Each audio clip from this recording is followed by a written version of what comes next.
There is a plethora of scary articles on cell phone use written by people with doctorates that want nothing more than your attention. Personally, I believe that you should have adequate information regarding this topic so that you can decide for yourself what your cell phone usage should look like. Let's get the fear-mongering out of the way first, shall we? Cell phones use radiation, the world is ending, everybody run! Wait just a minute though. That's a really broad thing to say. Radiation is defined as the emission of electromagnetic waves or subatomic particles. In other words, radiation is either photons or it's electrons or helium nuclei. When we're talking about cell phones, they use only photons, and the photons that they do emit are on the low end of the electromagnetic spectrum. The portion of the spectrum that begins in the ultraviolet region and goes beyond is known as ionizing radiation. That which is lower than ultraviolet is known as non-ionizing radiation.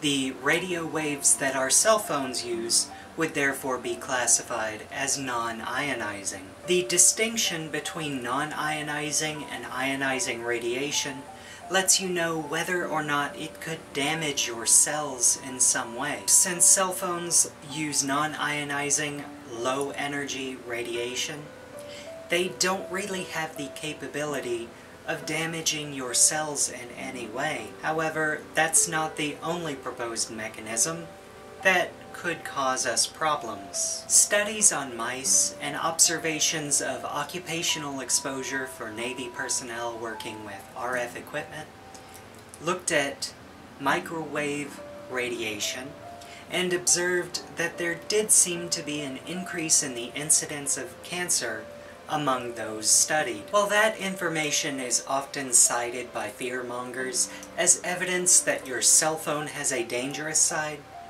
the mice and people were exposed to much higher energies than your cell phone can even output. Your cell phone operates at about 2.45 gigahertz and has a peak output power of 1 watt. Although when you're actually operating your phone, the average power output is about 0.5 watts or less. Furthermore, if you held that against your body, then only half of it is being absorbed into you, while the other half is radiating out into empty space. To put this in perspective, when you go outside, your head absorbs about 44 watts of power from the sun, and while it is true that the sun can cause cancer, that is only because of the ionizing radiation in the form of ultraviolet light. Now, there are a few studies that have proposed other mechanisms by which cell phones could cause cancer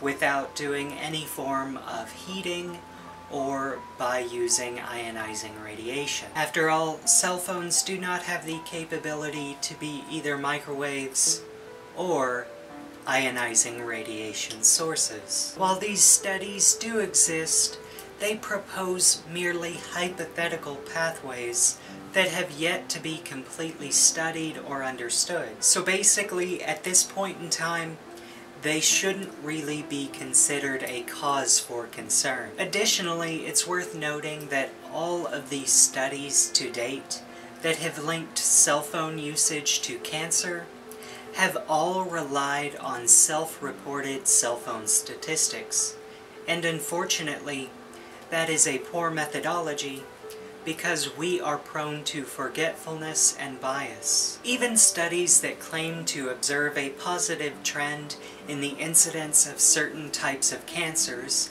which would be associated with cell phone use, fail to consider the ubiquity of our radio frequency communications. Logically, if there was truly a link between using these devices and certain types of cancers, we would see a massive rise in the diagnosis and treatment of these illnesses. Cell phones have been designed better in recent years, but we have been using cell phones since the early 1970s. We also have to consider the fact that we began using Wi-Fi only a few decades after that. So for many people, they would be getting a double dosage of this radio frequency radiation. Fortunately, there is no trend between cancer and the increased usage of these technologies. And hopefully, as we progress, that remains true. After all, I would never want to give up my internet usage or my cell phone, and I'm sure many of you wouldn't either. In fact, even if it did prove to be true, I would probably accept the risk and just go along with it. But you should decide that for yourself. Although for now, there's really no reason to curb your habits, unless it's interfering with your life, but that's a different story. I hope that reassures you, and that you can use this information when you come across people that judge you or chastise you for your usage of technology. I hope that you stay safe. Know that you are incredible, and until next time, bye.